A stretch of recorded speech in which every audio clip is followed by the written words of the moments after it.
Sinalo Jafta, thank you for taking the time to speak to me tonight. Congrats on your award, the Makhaya and Ntini Power of Cricket Award. What does this award mean to you? It means everything, actually. It means sometimes it's not what happens on the field. Sometimes it takes a lot of life lessons, a lot of challenges for you to actually get to that point. And I mean, with this recognition, it means that whatever I'm doing I'm doing it well.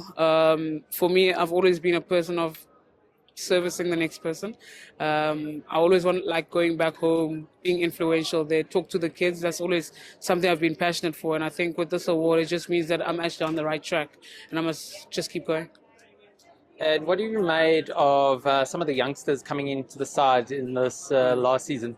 Yeah, I love them. Karabo, Meso, obviously, with the second season with us, Kayla, Reyneke there. And I mean, the amount of talent that they both possess is mind-blowing. For me, like, if anything, I just want them to succeed. Because once they succeed, the country is doing well. Someone like Kayla, who's fearless, someone like Karabo, who's very reserved, but also understands the game really well. For me, those are the positives I take out of it. And you yourself, you're someone that's overcome a lot in your career. You've spoken a lot about it. What do the Proteas have for any players that are kind of struggling with whether it be injury or general mental health? What kind of facilities are in place to help with players?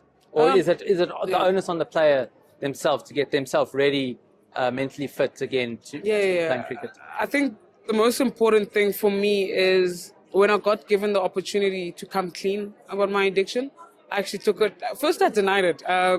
I was saying earlier to someone, it took me a year to acknowledge that I was actually alcoholic. The doctor and the head coach at the time reached out and like, Jeff, we think we have a problem here. And I mean, it took me a year to actually get help. But when I did say, listen, I've got a problem, they literally said, we got you. And that's the one thing I'll always be grateful for Cricket South Africa for doing, like sending me into rehab.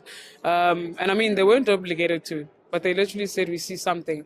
And they actually allowed me a period of like 2 months where I literally was inside. I didn't know what was happening on the outside world, and they gave me that second chance. And I mean, with a player struggling mentally, addiction or whatever it is, asking for help is the first step when you to getting better. If you think you're afraid, you'll be surprised how many people are actually willing to help. And I mean, I had that fear for a year before I actually went into rehab. And how much do the lessons you've learned in kind of these things away from the game help you actually in the game?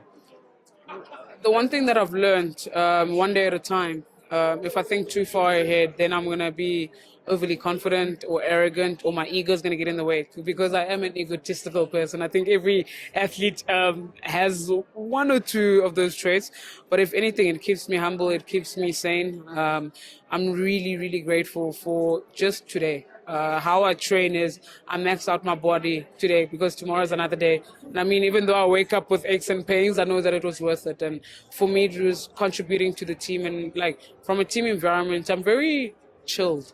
And you'll always hear me being positive and assertive to players. And I think that everybody deserves an opportunity. Brilliant. Thank you very much, and best of luck for the new season. Thank you so much for having me. Thank you.